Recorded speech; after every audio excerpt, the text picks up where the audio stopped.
Hey guys, welcome back to my channel. Hi, I'm Tana.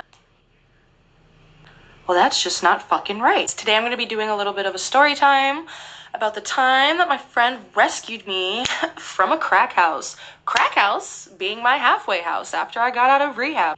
I'm going to be changing a couple of names just for like privacy reasons, obviously, because these people were in treatment. I am not trying to get sued. I guess we'll just start right off. 2017, I started to see a guy named Jonathan. We were together for about 3 weeks. I only knew him for about a month before shit went awful. He got arrested, and that was very hard on me.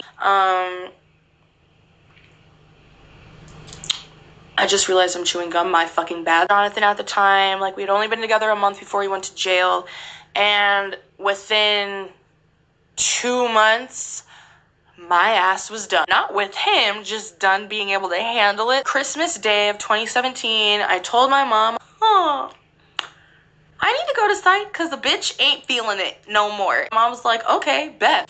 And she took me on Christmas morning to go to psych. I voluntarily checked myself in. For those of you who do not know, Florida has something called the Baker Act where you are able to be held up for up to 72 hours involuntarily until like you're deemed okay to go the fuck home, and they assume that you're not going to blow your top off, but they can hold you involuntarily. I chose to go voluntarily, so then in that case I was able to stay for a lot longer. So I was there for a couple of months, for Christmas obviously, New Year's through Valentine's Day. Like, I got out sometime in March, that's all I know. So fast forward, I get out of sight. 2 weeks later, my mom was like, you should go to rehab and just get your shit all together all at once. Because when I say my shit was not together, because I'm a dumbass. So things were just not going well. And my mom was like, since things weren't going well and now, like, you know, mentally you're doing kind of okay, why don't you put yourself in a position to be, like, completely fine?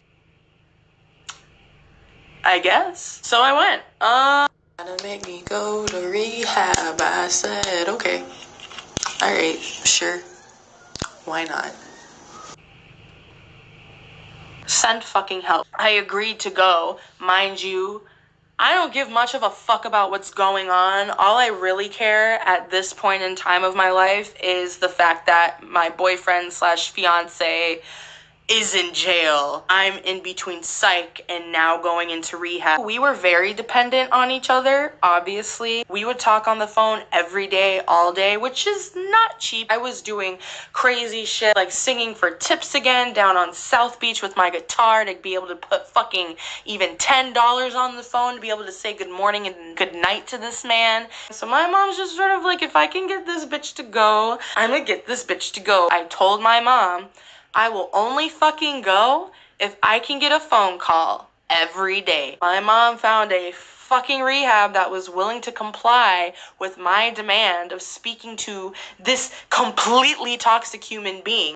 So from the start, that should have been a hint that my time in rehab was not the best of the best fucking times, because this is a problem based on the fact that I also went to my halfway house with the same program. So I went to my halfway house, basically just like you're in a house or an apartment with other people who are in recovery, mandated to go to meetings most time, like AA meetings or NA meetings. Obviously have to be clean. They drug test you at random. If you don't pee, get in trouble. Basically a place for you to live, be sober, pay minimal rent to get on your feet. All the halfway house itself was like an apartment complex. I was on one side of the building with my roommates over there, and on the other side of the building there was like a completely different set of girls. They did have men in this program, but the men were kept in like a completely different building, like around the same area, obviously. The only time that we'd really interact with the boys who were in the outpatient program was when we did like a couple, like, you know, we'd have a barbecue at the park, or like we'd go to the beach, or like, you know, we'd just go out for dinner and whoever wanted to come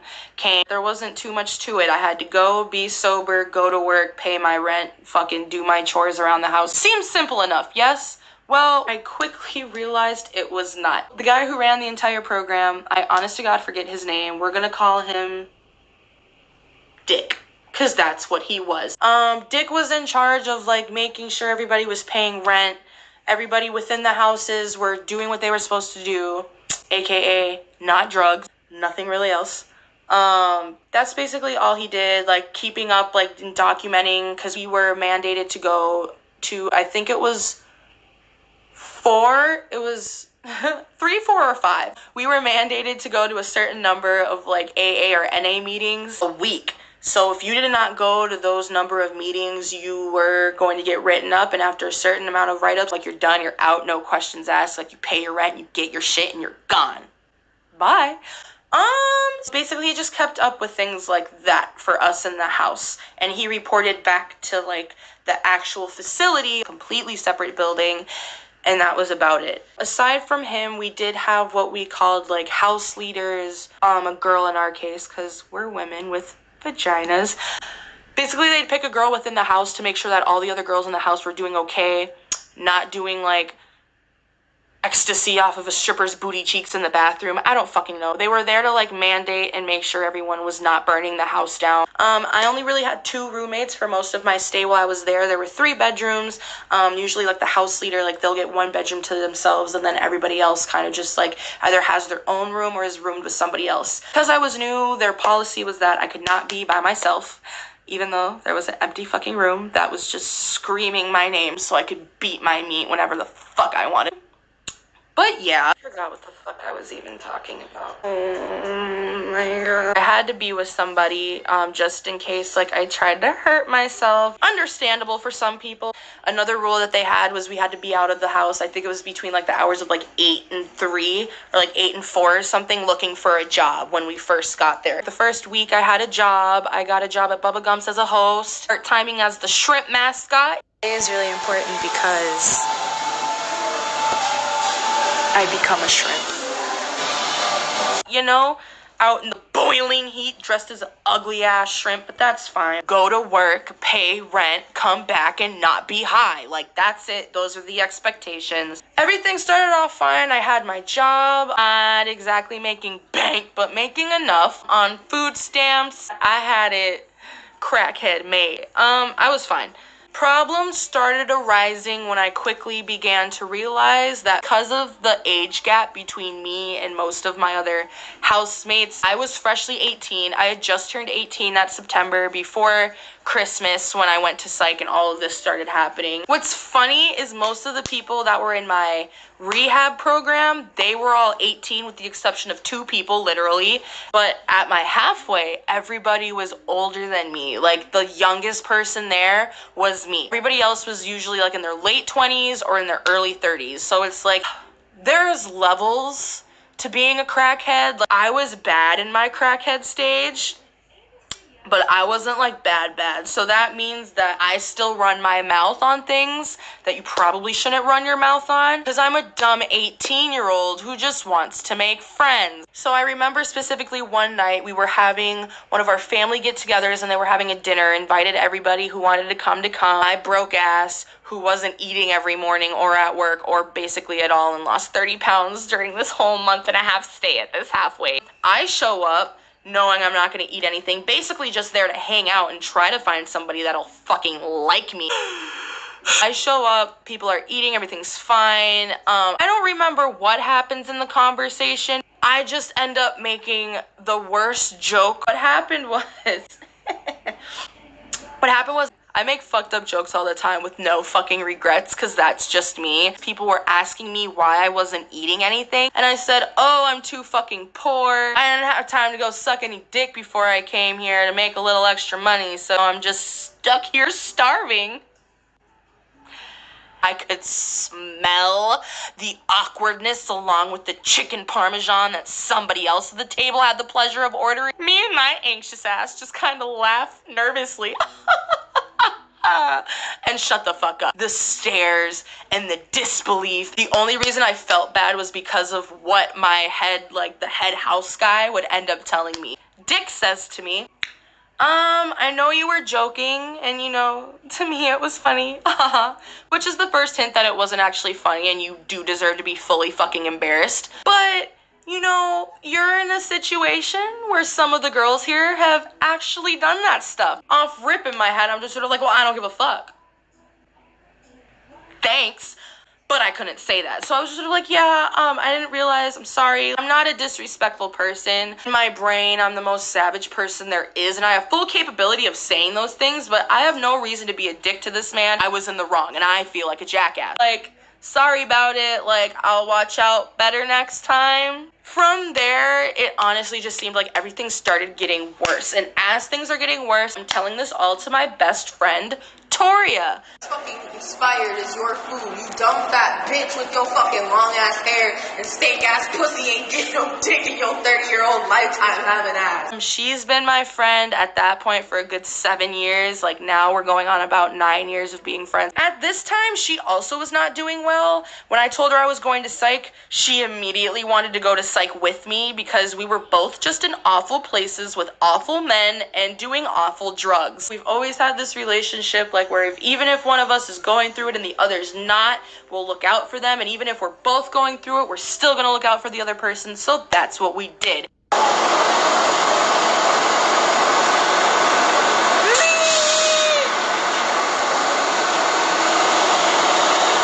You bet your ass. Every time my eyebrow would twitch or my eyes would roll back into my head with annoyance and sheer fucking rage, she was on the other end of my phone listening to me going the fuck off about everything that was wrong in that day. She knew what was going on in the house. It's just she was living down in Miami. I was up in Fort Lauderdale. I wasn't getting to see her as often as I was used to. I used to see her every day. At this point, I'm only seeing her once a week, maybe twice a week. I didn't have any other fucking friends.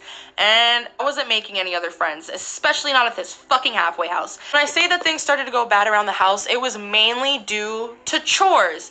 I'm new, I'm getting used to all the rules and regulations, like I know what I have to do, but there's certain ways to do it, I would come to find out. Every week we would get assigned a new chore on the chore board, and the chores on the chore board all had like different subcomponents to each chore. You got stuck with doing the floors, you were also responsible for taking out the trash. If you took out the trash, you had to make sure that the bottom of the trash can was clean. You had to clean up certain mops, certain brooms, just everything was so specific in this halfway house. And I get it, like they're trying to get us into routine and to being able to follow the rules, but I myself as a person, all my years of drugging and being a fucking nuisance to society, I never really got into the trouble with the cops at all. I've never been arrested, I don't have anything on my record, not even a fucking parking ticket. I'm just a fine person with a squeaky clean record and not a squeaky clean nose. I'm not that kind of person, so it's like, I get why they had these things in place, but I was compliant with all of them to the best of my ability. Like, I do my chores every morning as you're required to,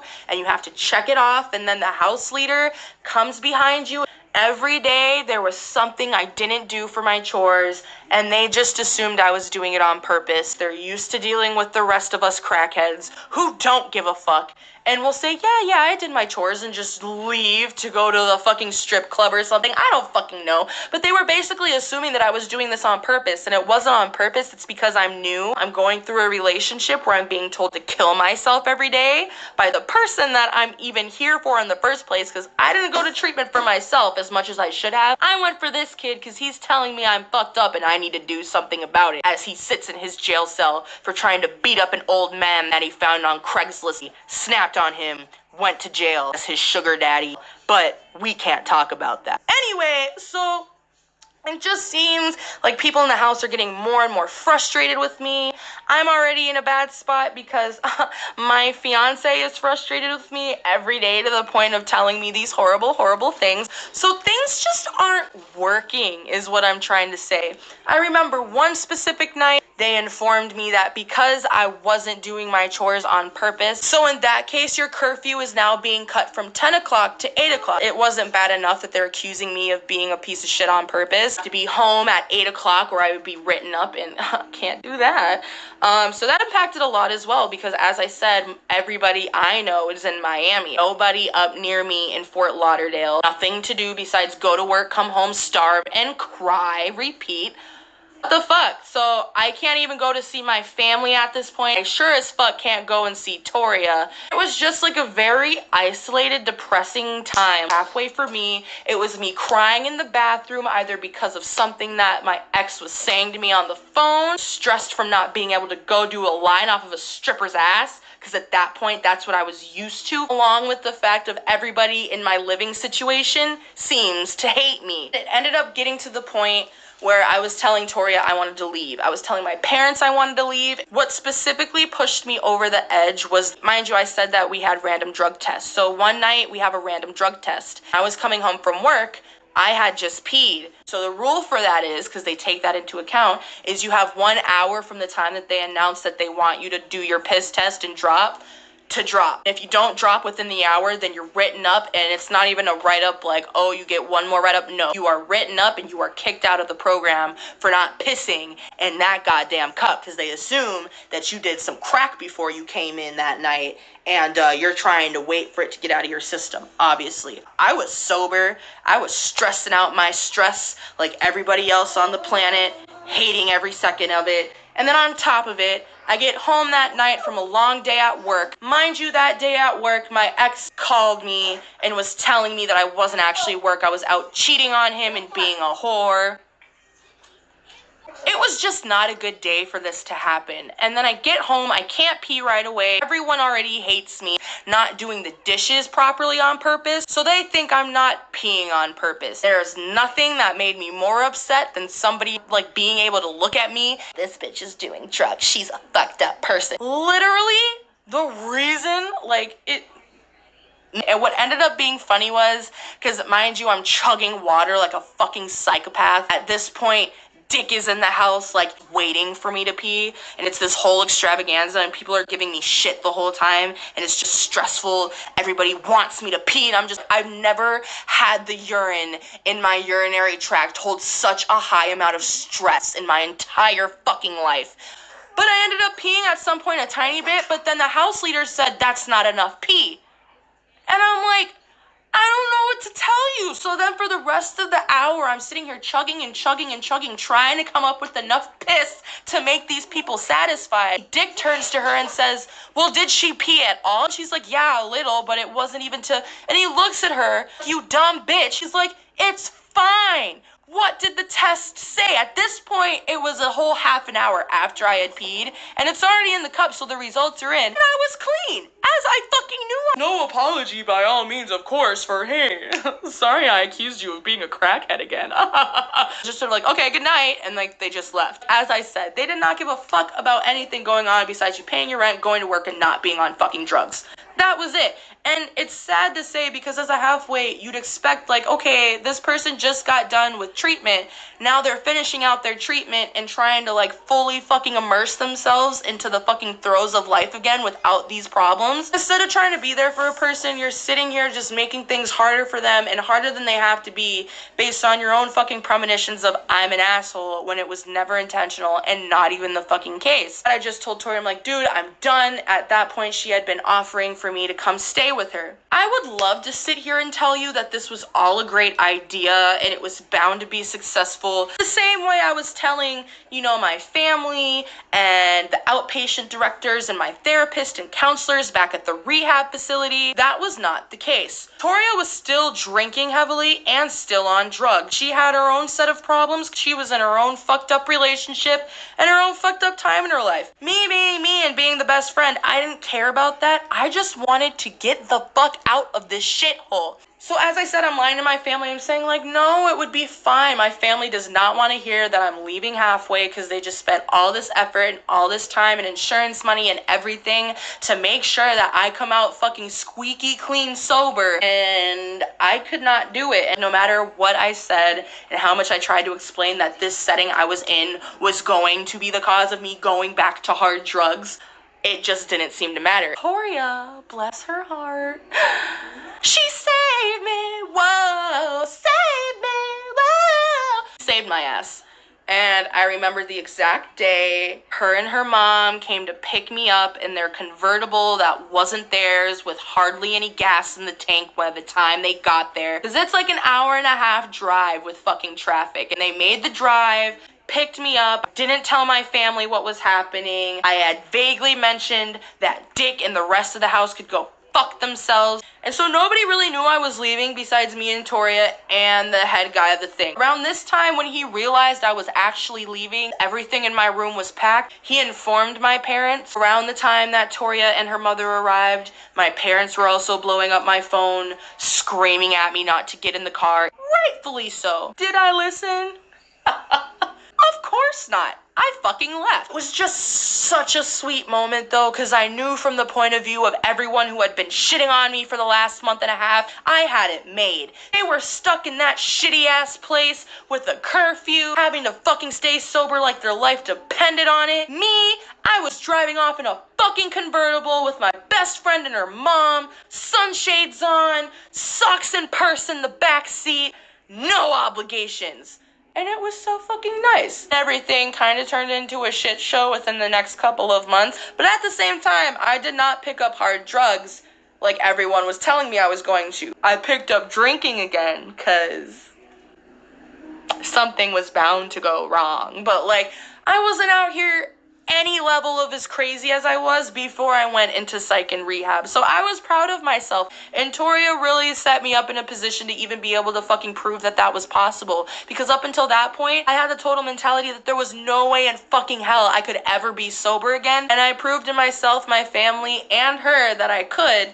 I just decided to start drinking again because, as I said, that shitty relationship followed me all the way through this time I was supposed to be recovering. And I did not get out of it until the very end of me even staying with my friend in her apartment. That's an entirely different story time in itself about the time that we lived together.